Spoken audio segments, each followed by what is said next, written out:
The Mercedes C-Class has long been a frontrunner in the compact executive car class, fighting with its long-standing rivals, the BMW 3 Series and Audi A4. More challengers have emerged in recent years, from the Jaguar Z and Alfa Romeo Giulia to the electric Polestar 2 and Tesla Model 3.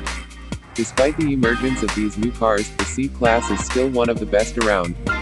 A new C-Class was launched in 2021, bringing Mercedes' latest styling direction, added electrification and an upmarket interior that's similar to the one in the flagship Mercedes S-Class limousine. Here, we compare them to see how much has changed, and determine whether you should go for the new model or save money and buy the previous one. Styling. Mercedes went for an elegant look when designing the W206 C-Class that made its debut in 2014. It was a more modern and curvier approach than the C-Class before that, and came at a time when Mercedes made all their saloons look very similar. Located? The 2014 C-Class was every bit a mini Mercedes E-Class, itself quite similar to the S-Class. Lashings of chrome across the grilles, air intakes and around the windows added a touch of class. A facelift in 2019 brought a couple of new color options and, more noticeably, LED headlights as standard. For this new generation, Mercedes has fitted pointier headlights and redesigned the grille so that it almost looks like an upside version of the old one. Look closely and you'll also spot tens of little Mercedes logos in the grille. The rear lights are now two-piece horizontal units rather than vertical. Choosing sport trim means the car looks quite restrained, while AMG line versions get bigger wheels and deeper air intakes in the bumpers. The previous car was available as a four-door saloon, an estate, a coupe and convertible.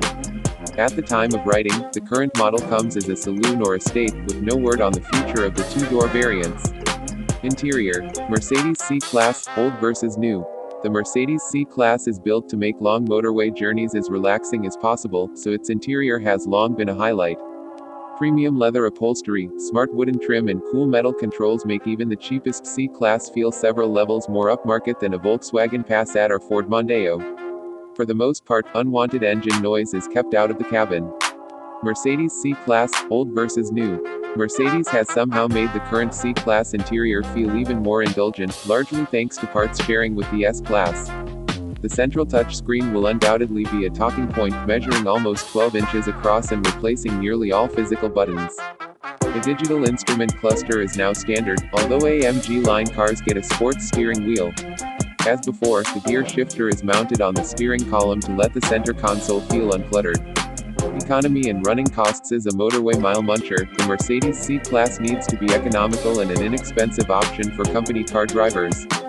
The diesel models fitted that remit with up to 55 mpg promised, while the petrol engines were fine for lower mileage drivers. Please The open the C200 garage door petrol at engine home. benefits from mild hybrid, EQ boost technology in post-2019 models, improving fuel economy and CO2 emissions to 42 mpg and just over 150 grams per kilometer.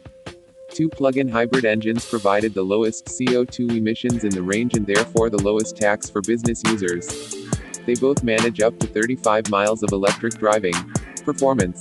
While the BMW 3 Series takes the plaudits as the best driving car in this sector of the market, the C-Class isn't too far behind. It's capable of taking the stress out of motorway journeys but doesn't embarrass itself if you want to take the scenic route home. Pleasingly, the new model has more steering feel but still stays comfortable.